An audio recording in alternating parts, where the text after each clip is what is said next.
ขอเจริญสุขเจริญพรอกเป็นญาติโยมญาติธรรมทั้งหลายเมื่อนี้ก็ได้มาส่งสการเนาะอยู่บ้านนาอุดมชัยก็คือพอออกดอนเนาะอายุประมาณ60ปลายปีเนาะได้เสียชีวิตเมื่อนี้ก็ได้มาส่งสการยางรถทองในยางรถทงรัดทามาเป็นวิวบรรยากาศเนาะตามทุ่งไร่ทุ่งนาเพราะว่าฤดูนี่เป็นฤดูฝนเนาะ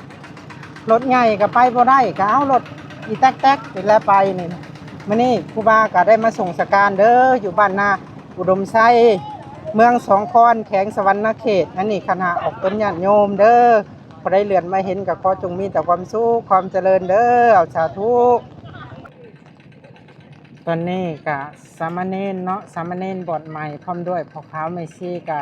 ได้จูงเนาะจูงศพของพ่อออกดอนเนาะนี่เด้อออกเป็นญาติโยมนี่ก็งานศพเนาะอยู่บ้านนาอุดมไซก็ขอให้ดวงวิญญาณของพ่อออกดอนขึ้นสู่สวรรค์ชั้นฟ้าเด้อ